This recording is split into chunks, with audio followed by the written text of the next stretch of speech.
Greeting, vultures. Your meal tickets here.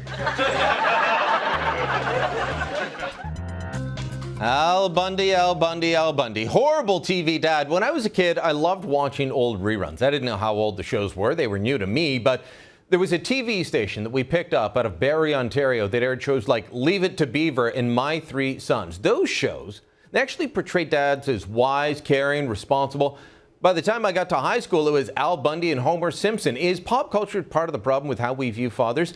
Gavin McInnes is a Canadian writer living in New York and the author of The Death of Cool. Joins us now from New York City. And Gavin, you and I are roughly the same age. Did you have the same experience? Dads used to be the smart guys, the good guys, and then they became absolute morons. Yeah, I think it was trial and error. They were just looking for an idiot scapegoat, and they tried everyone. We didn't complain when they came up with Archie Bunker, so they said, oh, good, okay, let's make you the stupidest idiots in the world. But Archie Bunker, and he was meant to be the villain in that show. My friend Ben Shapiro wrote about that in Primetime Propaganda. He spoke to the creators, and they said, yeah, we wanted Meathead to be the hero, but people related to Archie because he seemed like a real guy. I would say that Homer Simpson and the dads from things like Family Guy, Al Bundy, there's nowhere close to real, but that's the depiction in so many sitcoms, in so many ways, and anything that veers from that, well, that sickly, sweet, really family Christian-y stuff, you shouldn't watch that. Yeah, well, if you think about it, Homer is the only guy on that show who couldn't survive in the real world. He would have to be in a home. He's severely mentally handicapped. He hits himself with something many times.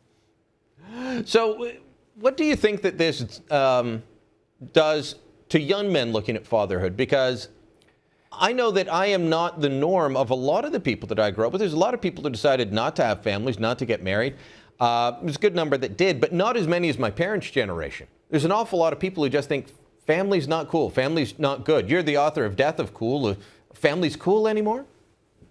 I think that what happened with teenagers, which sort of started in the early 50s, before that it was just a young man, and those early shows you mentioned were about when a 15-year-old was just a young man. Teenagers begot irreverence, and that's fine, but somewhere along the line it went from irreverence to disdain. And now your dad is a stupid moron who doesn't know anything about the world. And I mean, I'll take it, fine. I'm the dumb guy for your comedy show. But every once in a while, like say maybe Father's Day, it's worth recognizing that we go to bed with a bat next to the bed. So while you're getting all cozy in your duvet, we are ready to fight a teenager to the death in our underwear. You wrote about that in an online piece in Tacky Mag a while ago. You've actually done that, gotten up in the middle of the night, gone looking for someone that you thought you heard someone breaking into your apartment. Many times. And it's not like you're saying, who's there? Like someone's at the door selling cookies. You have the bat and you're thinking, who's there? And you're thinking, am I going to go right for the brain? And then I'll try to break his back. And then I'll maybe break his legs until the cops come. I mean, your heart is pounding. But this is part of the job of fatherhood. And I was trying to describe fatherhood earlier in the show in the monologue. And, you know, it's everything from that to my daughter this morning coming to me and saying, Daddy, can you cut out this circle? I want to make a craft. It's anything and everything. The hero, the spider killer, the guy that, you know, Bill Cosby, teach you about money and morals, all of those sorts of things come into the role of dad, and it's not a job that I'm going to leave anytime soon. So that's part of why I say it's more important than this job, but it's going to stay with me for the rest of my life. Is there a gas smell in the house? Should we go to the hospital, or is this just a little concussion? Where are you going to school? Are you getting a good enough childhood? Are you safe enough when you ride around on your bike? I mean, we're around the clock, always on duty. And then you turn on TV and they have a cartoon of you with a pipe going, ooh, ooh, ooh, ooh, ooh, come on. Or even, you know, my wife and I used to like watching Everybody Loves Raymond, and he was a nice enough guy, but all he ever was trying to do was sneak away to the golf course. I'd love to golf. I'm completely bad at golf. But it's 5 hours of walking around in the fresh air without somebody asking me to do something other than hit a tiny little ball into a tiny cup far away. But I don't do it because I don't have the time. I'm working. Who has the time? Or I'm the father. I got a call from a friend the other day who doesn't have kids, and he goes, "You want to play golf on Saturday?" And I said, "Are you insane? That's like saying, do you want to start a metal band with me and go on tour? I don't have a Saturday I can throw away."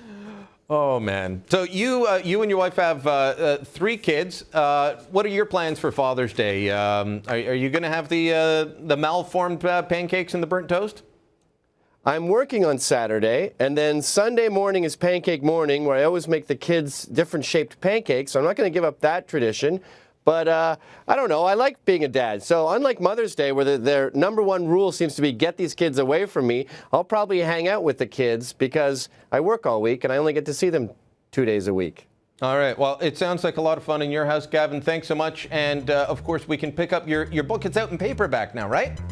It's just come out in paperback. Yep, you can order it on Amazon. It should be in stores right now. All right. The Death of Cool. And it has something to do with an adult hangover. Check it out. Gavin McGinnis, always good time.